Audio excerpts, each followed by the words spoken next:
Bueno, el día de hoy vamos a hablar sobre la historia de la cirugía pulmonar como parte de una introducción al capítulo de cirugía torácica, uno de los capítulos más bonitos y que más me agrada.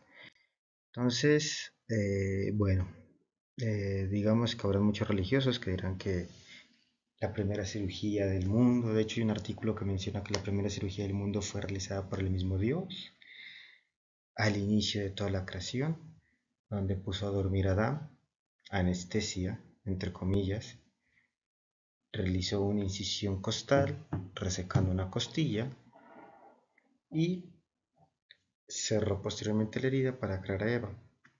Pero pues obviamente esto hace parte del relato bíblico y pues no será, digamos, tomado en cuenta durante esta charla. Las primeras descripciones las tenemos en el 3000 a 2500 a.C. por medio del papiro de Edwin Smith, donde se dieron pautas de manejo para las lesiones traumáticas del tórax. Se describe el tórax inestable y también la hemoptisis posterior al trauma. En el 850 a.C., en la Ilíada, se describen con gran, digamos, detalle más de 130 clases de heridas que sucedieron a las personas que lucharon en la guerra y en el asedio de Troya, de las cuales 26, o sea el 20%, se situaron en el tórax. En este libro se explica la suerte que tuvo cada uno de los heridos y en algunos casos el manejo primitivo que se les dio.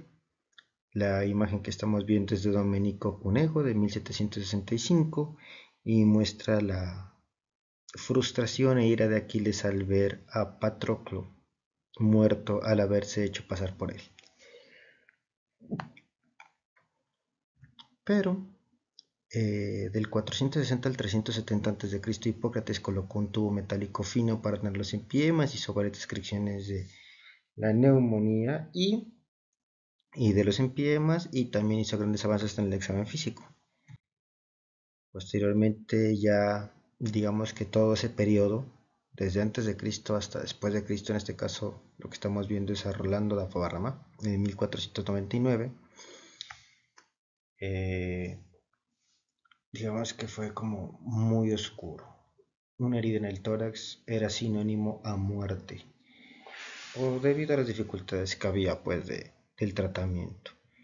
Entonces, retomando, Ronaldo da Palma, que al parecer de Parma, que al parecer vivió de 1198 a 1280, aunque algunos lo sitúan hasta en los años 1499, estirpó la periferia de un pulmón gangrenado a través de un defecto de la pared torácica. Describe que la herida estaba necrosada, gangrenada, incluso tenía gusanos en su interior, en un paciente de 13 años.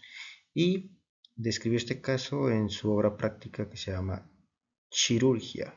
Algunas de las imágenes que podemos ver de ese libro son las que se encuentran ahí en la diapositiva.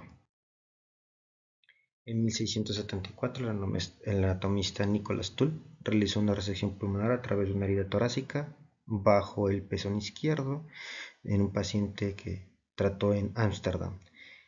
Este es un cuadro de Rembrandt donde se muestra a este cirujano dando una clase de anatomía de los músculos o de la anatomía del miembro superior, pues así como se daba en aquella época.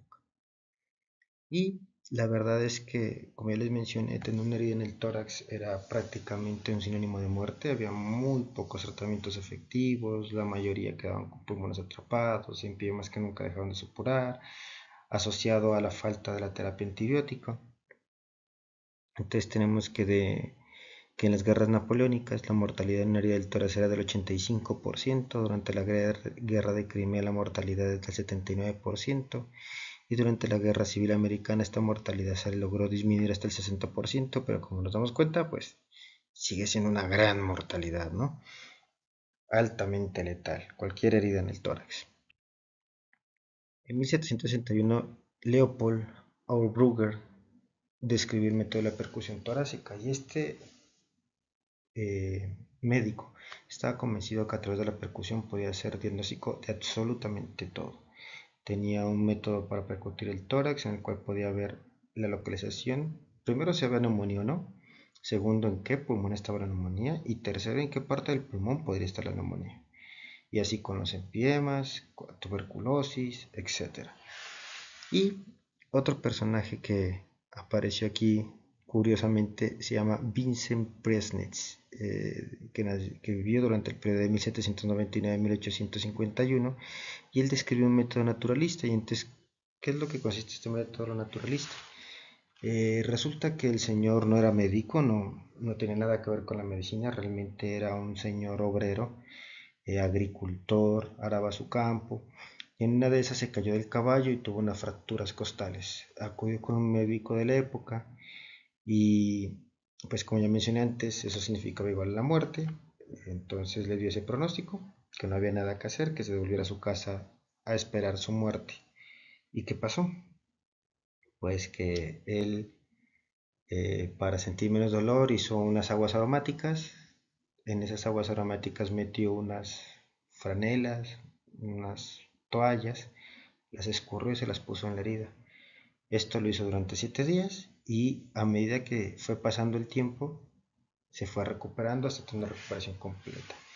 Entonces él empezó a hacer una práctica médica, sin ser médico, a través de toallas que sumergía en diferentes aguas aromáticas, por medio de las cuales pues trataba y curaba ya no solamente heridas en el tórax, sino todas las patologías que podría haber.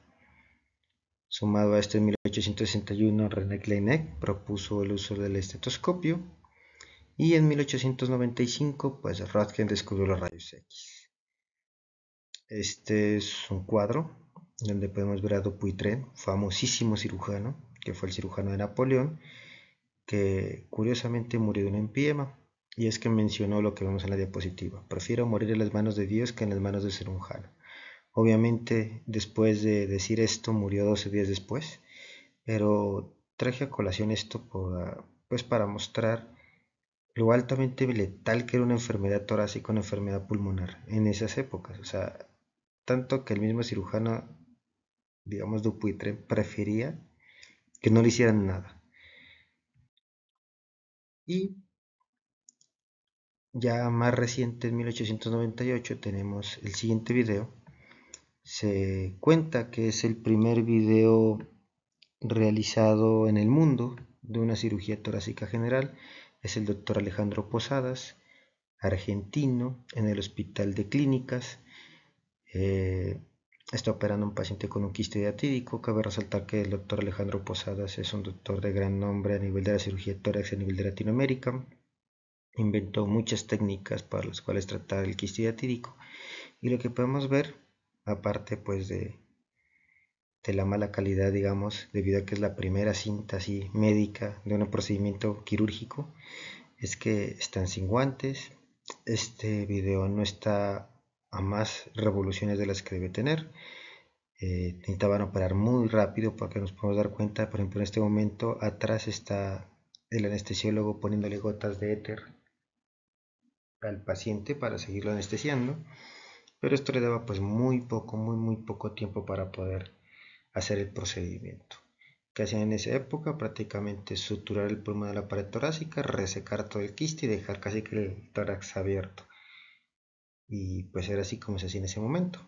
De hecho, en la descripción del video dicen que si pues la luz era la luz natural, por lo general lo operaban al lado de una ventana para que pudiera entrar la luz, y de esta manera pues lo hicieron para que el video también resultara mejor. Sin guantes, sin batas, prácticamente con la ropa con la que ven de la calle. Así se operaba en esa época.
Pero el verdadero desarrollo se dio a finales del siglo XIX, y es que la introducción de la anestesia en 1840 sí fue un parteaguas en la historia de la cirugía torácica, porque antes de eso no era posible realizar cirugías o abrir el tórax sin lograr pues una expansión adecuada eh, del pulmón. Toda apertura de la pleura implicaba el colapso y la muerte del paciente. Entonces tenemos unas grandes, digamos, mentes que realizaron posible esto. En 1873, Playfair realizó un drenaje torácico cerrado que publicó en 1875. Menciona que al paciente le fue bien y fue por un empiema. Y Gotthard Bülow realizó el mismo procedimiento el mismo año en Hamburgo, pero utilizando un drenaje cerrado con una esclusa de agua, lo que permitía más que todo, pues eran los primeros inventos del sello de agua que conocemos actualmente. De hecho, Bülow, o sea, los dos lo realizaron, primero fue Playfair, pero Bülow fue el que discutió contra sus contemporáneos, dada la creencia del mal pronóstico que tenía el drenar a cualquier o tocar el tórax, y pues terminó llevándose como el epónimo, ¿no? Entonces el sello de agua también se le llama el sello de Bülow. Debido pues a la poca creencia en la factibilidad de este procedimiento en la comunidad quirúrgica, el drenaje torácico solo pudo introducirse en la práctica, digamos, clínica habitual 40 años después de la muerte de Bülow. Algunas imágenes que pasan a la historia. En 1871, Friedrich Trendeblum realizó la primera traqueostomía electiva utilizando una cánula equipada con un manguito inflable. Ahí podemos ver la imagen cómo realiza el procedimiento, los auditorios antiguos, pues, donde se miraban todos los estudiantes como lo veían. Esta imagen fue de la charla de este procedimiento realizada en el auditorio del Hospital Jacobs en Leipzig. Y a la derecha de 1880 está Edward McEwan, que describió la intubación orotraqueal con una cánula metálica flexible para la ventilación espontánea de la inflamación de la glotis y prevenir aspiración. Entonces se inventó la traqueostomía y se inventó la intubación orotraqueal. Pero estos procedimientos, por ejemplo, la traqueostomía que realizaba el doctor Trendelenburg, lo realizaba para facilitar los procedimientos en la cavidad oral, en los senos maxilares y en el cuello. No tiene nada que ver con el tórax. Y por ejemplo, la intubación orotraqueal inicialmente nació, pero fue para asegurar la ventilación espontánea durante la epiglotitis o laringitis y para prevenir la aspiración de estos pacientes. Entonces nos podemos dar cuenta que su origen está muy alejado de la cirugía de tórax todavía.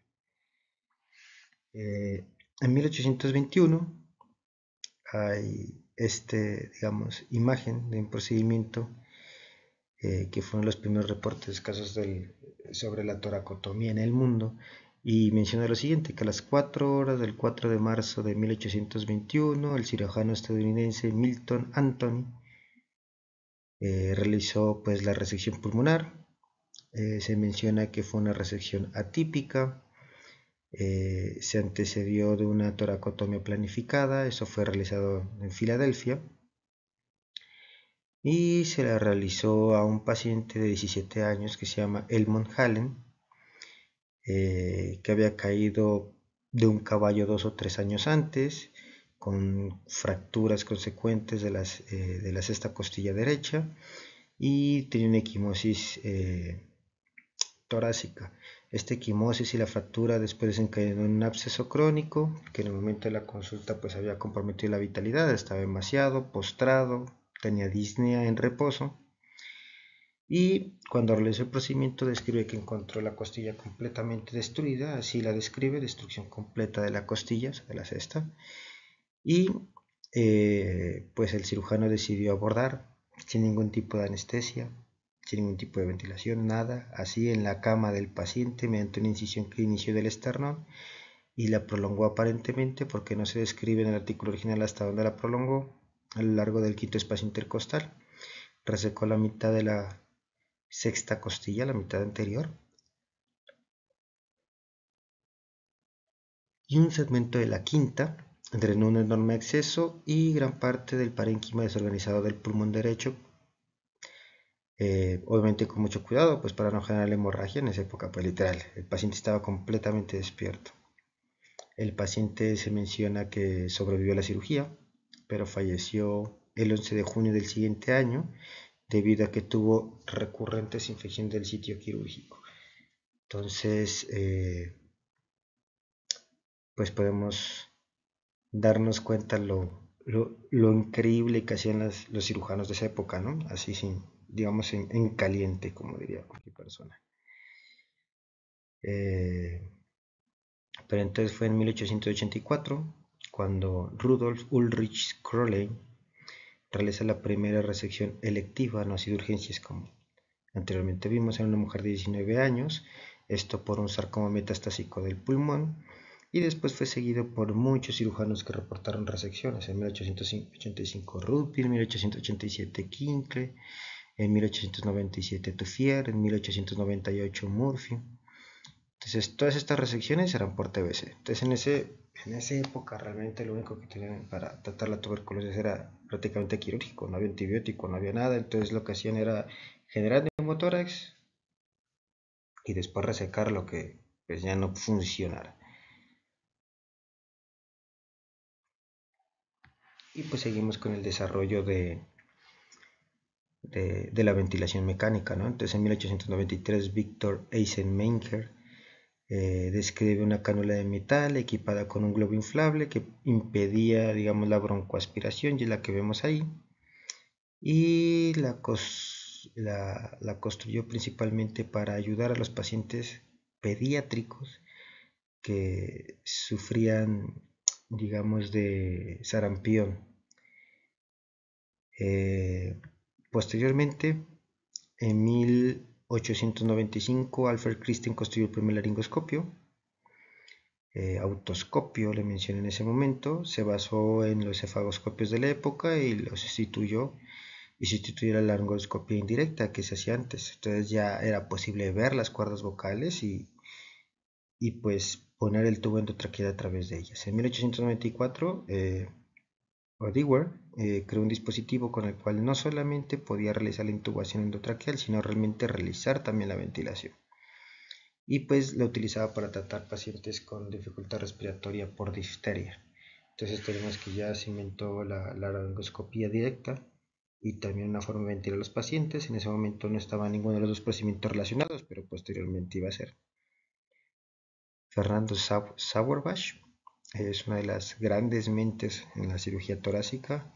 Desafortunadamente, pues debido a sus, digamos, lazos con el nazismo de la época, digamos, muchos de sus avances fueron opacados, pero no se puede dejar, digamos, darle mérito de que tuvo algunas muy grandes ideas y fue una persona muy importante en lo que es la cirugía de tórax. Él trabajaba como asistente en la Universidad Central Eléctrica de Wrocław, en la clínica de Johann von Mikulicz, otro gran cirujano de la época, otro gran cirujano histórico. Este último, pues cuando él era estudiante, le propuso desarrollar una técnica quirúrgica con el fin de realizar una resección de cáncer de esófago, pero pues esta técnica implicaba abrir la presión, abrir el tórax, lo que también implicaba lidiar con la presión negativa del tórax. Todas las, digamos, cirugías hasta ese momento que abrían el tórax implicaban el colapso pulmonar y la muerte. Entonces, Sauergas intentó solucionarlo con una máscara ajustada en la cara del paciente, pero pensó que no era viable en ese momento. Entonces, lo que hizo fue desarrollar una cámara neumática con presión negativa de menos 7 a menos 8 milímetros de mercurio,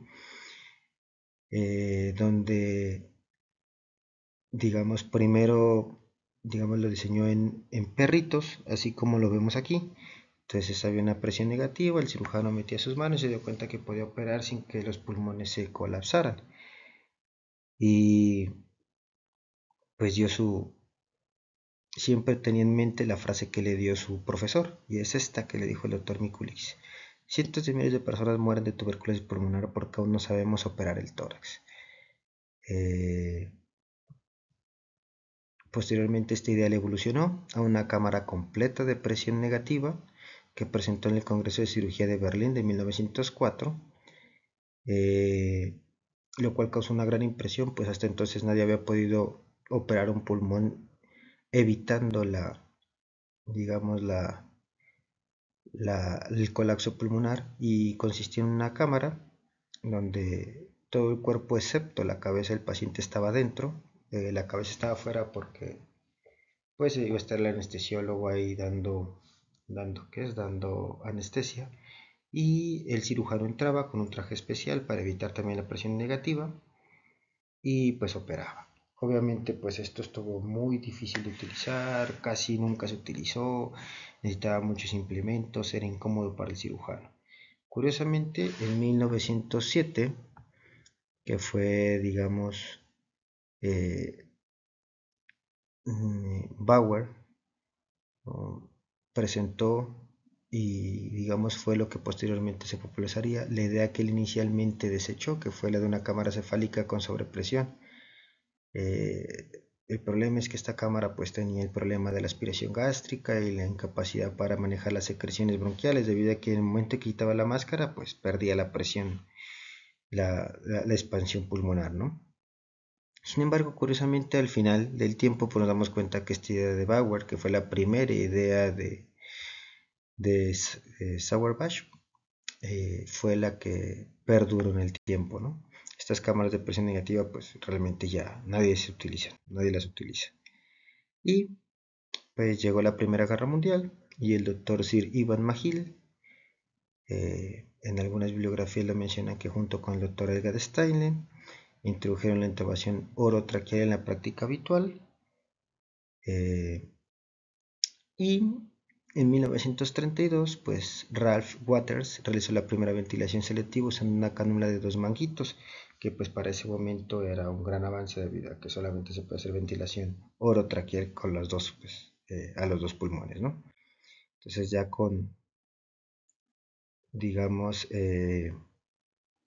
una ventilación pulmonar se podía no solo ventilar, sino también colapsar el pulmón que querías colapsar, y no ni podías tener más tiempo, operar más lento, etcétera, etcétera. Realmente no está muy claro de quién realizó la primera resección pulmonar, digamos, anatómica exitosa, pero se cree que en 1892 Theodor Tuffier realizó la primera lobotomía también por tuberculosis. En 1901 Heidenheim realizó la lobotomía inferior por bronquiectasias. Estas resecciones se realizaron con obliteración del espacio pleural, debido a la creencia de que pues impedía que el material infeccioso y el aire escapara a otras partes que no fueran el campo quirúrgico. Y en esa época pues se realizaban pleurodesis, mediante taponamiento extrapleural o sellado eh, con algunos materiales, talco, etcétera. Se considera que Graham en 1930 hace la primera neumonectomía total, pues neumonectomía, y curiosamente la realiza en el doctor Gilmore, que era un colega de él que tenía cáncer pulmonar. Se menciona que pues él evolucionó satisfactoriamente, vivió varios años más, pero, pues al final de cuentas de todas formas murió posteriormente. Y Rudolf Nissen, que fue, digamos, discípulo de Sauerbach, entonces tenemos ahí una varia cadena de maestro-alumno, realizó, digamos, la primera neumonectomía en el mundo occidental. Sin embargo, la mortalidad sigue siendo extremadamente alta, los procedimientos no estaban estandarizados, por lo general se basaban en procedimientos que se practicaban en perros, donde hacían ligadura completa de todo el hilio pulmonar. La diferencia es que los perros de pronto sí les funcionaba esto de ligar todo, en los humanos no. Los humanos entonces se enfrentaban con la dehiscencia del muñón bronquial, lo cual producía un montón de complicaciones, y pues era la gran causa de morbimortalidad. Llegó a tal punto que Nissen admitió en una entrevista que le hicieron que realizó más de 10 lobectomías con una mortalidad del 100%. Entonces deja ver lo complicado que era en esa época, pues digamos, realizar procedimientos grandes sin impactar de forma letal, ¿no?, la vida de los pacientes. Y tenemos que, pues en ese momento se realizaba este tipo de abordajes, una toracotomía posterolateral, con las referencias anatómicas que ya sabemos, la espina de escápula, la cara lateral de escápula, la columna vertebral, el ombligo, pero siempre eran incisiones grandes, profundas, muy invasivas, muy mórbidas, muy dolorosas en el postoperatorio. Y entonces llegó en 1910 el profesor Hans Christian Maccabeus, que usó un cistoscopio modificado con el cual empezó a realizar neumólisis en pacientes con tuberculosis, y era que, pues, como ya sabemos, se creía que la bacteria de la tuberculosis se multiplicaba solamente pues cuando el pulmón se llenaba de aire. Entonces lo que hacía era generar neumotórax iatrogénicos para colapsar el pulmón, en ocasiones hacer pleurodesis o colapsar el pulmón para que este se quede colapsado, y pues estos pacientes posteriormente tienen dificultad respiratoria y síntomas debido a que este colapso pulmonar prolongado generaba adherencias y se quedaban así. Entonces lo que hacía era que metía este cistoscopio modificado y, digamos, de forma mínimamente invasiva hacía la neumolisis y ayudaba a estos pacientes. Y con todo esto pues fue la entrada de la cirugía mínimamente invasiva.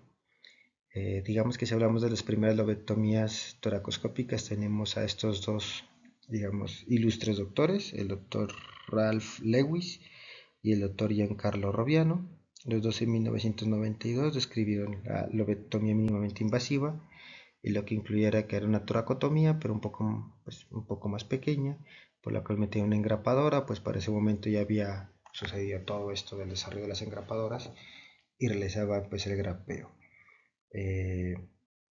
Ralph Lewis, que a principios de 1992 lo que hacía era el grapeo completo de todas las estructuras, digamos en masa, pero fue Giancarlo Roviano el que realizó la disección de todas las estructuras del glio pulmonar y el grapeo separado, ¿no? Con el fin de hacer, pues, digamos, la disección anatómica.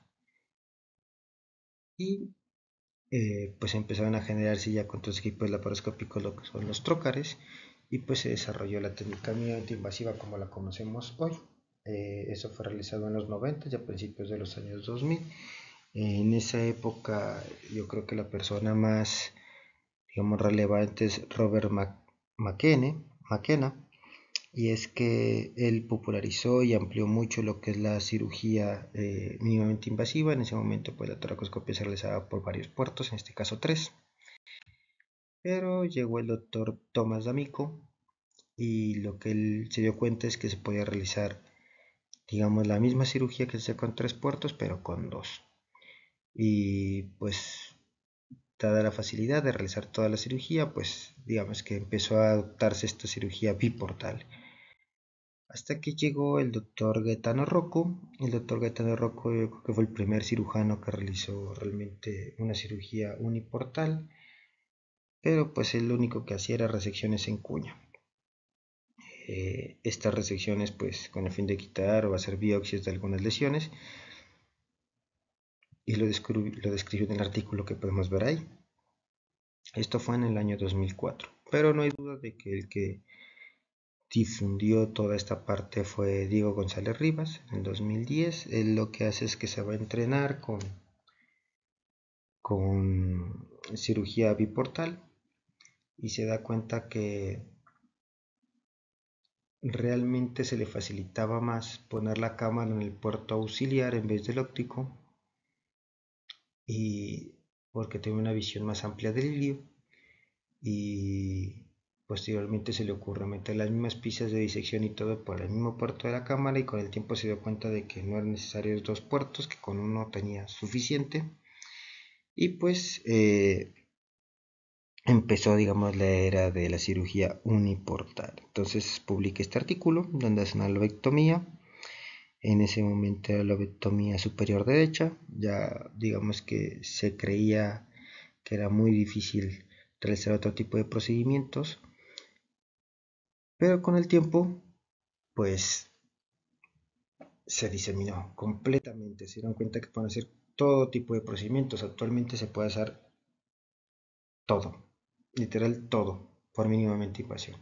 Y pues tenemos esto, cambiamos unas heridas grandes como la que vemos a la izquierda, dolorosas, invasivas, destructivas de la pared muscular del tórax, a heridas pequeñas de 5 o 6 centímetros, por la cual se puede sacar por la misma herida la zona endoplural, mucho menos dolorosas, mucho más estéticas, etcétera.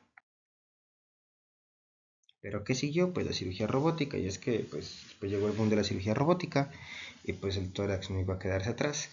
Entonces, qué se vio con la cirugía robótica? Que mejoraba la visualización, que tenía una mucha mejor instrumentación debido a que las suturas eran más precisas, más fáciles de hacer, tenía más ángulo de maniobra, el dolor era muy similar a la cirugía, toracoscópica uniportal, permite una mejor visualización de ganglios linfáticos para su disección y era mucho más fácil de enseñar. Pero entonces, ¿qué tenemos? Que necesitábamos varias incisiones. Entonces, esto fue un poco, tenía muchos beneficios, pero fue un poco retroceder. Entonces, pasamos de la cirugía multiportal a la biportal, a la uniportal, y nuevamente estábamos en la cirugía robótica multiportal.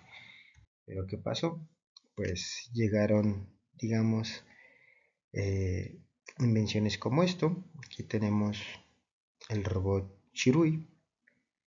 El robot Chirui es un elemento de cirugía robótica diseñado para hacer cirugía uniportal y tiene pues varios brazos muy flexibles, digamos que se encargan de pues realizar todos los arcos de movimiento, como podemos darnos cuenta. Entonces permite resecciones, decorticaciones, resecciones sleeve, etcétera, etcétera, etcétera.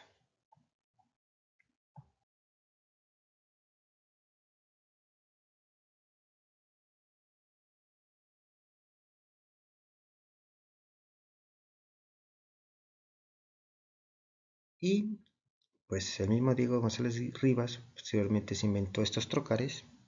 No, pues, tienen su patente, los trocares de Diego González Rivas, por medio de los cuales todos los brazos del robot los puso en un abordaje uniportal y pues apareció el URATS, el abordaje uniportal robótico. Y también se dieron cuenta que pueden hacer absolutamente de todo. Entonces nos podemos dar cuenta, pasamos de heridas muy grandes a cirugía robótica. Pero ¿qué pasó más adelante? Entonces también a medida que iba pasando todo esto se iba desarrollando lo que es el trasplante pulmonar.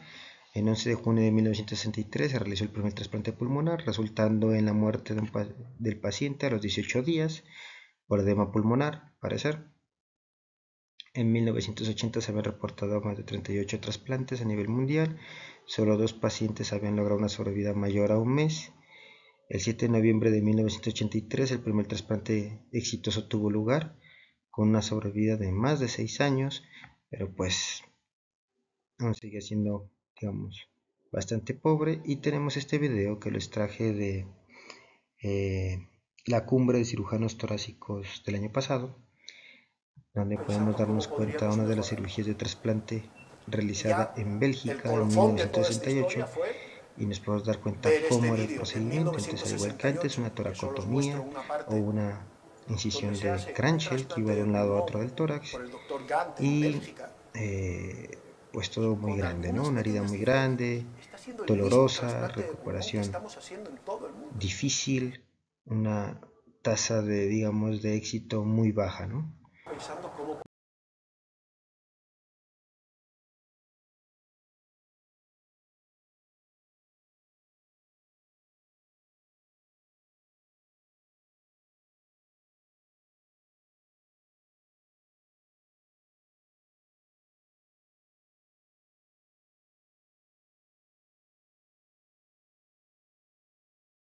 Y pues digamos que el mundo no se quedó ahí, intentamos disminuir, digamos, el número o la longitud y el tamaño de las heridas. Entonces pasamos de estas heridas grandes de Cranchel que van de un lado a otro a hacer toracotomías bilaterales para disminuir el dolor y Posteriormente, pues la cirugía robótica también se metió ahí.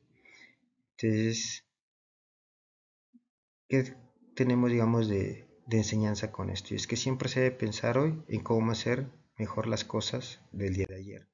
Y tenemos que, así como los celulares, pues mira, antes estaban grandotes en una maleta, hasta tener los celulares hiperinteligentes pequeños que tenemos. También la cirugía, en este caso la cirugía torácica, ha ido aumentando, desde la cirugía convencional, que inicialmente era sin anestesia, sin ninguna seguridad, haciendo la máxima velocidad, posteriormente anestesiado por medio de toracotomías, heridas grandes, mórbidas, pasaron a la cirugía toracoscópica y posteriormente a la cirugía robótica.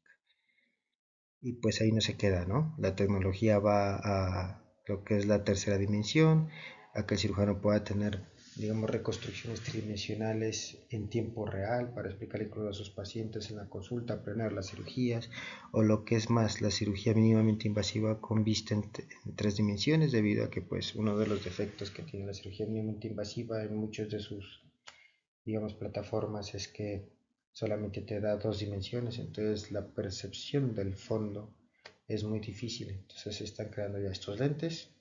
Aún obviamente es muy experimental, no es ampliamente, digamos, eh, difundido, pero puede que en un futuro sea mucho más accesible. Y pues qué bonita imagen, ¿no? Pasamos de una cirugía al lado de una ventana, sin guantes, sin bata, con el anestesiólogo dando gotas de éter y operando a máxima velocidad, hacer una cirugía robótica uniportal con toda la seguridad, con conocimientos, digamos, técnicos diferentes y un mejor pronóstico. Los dejo con Sam. Espero les haya gustado esta clase sobre la cirugía de tórax y nos vemos en el próximo video. Hasta luego.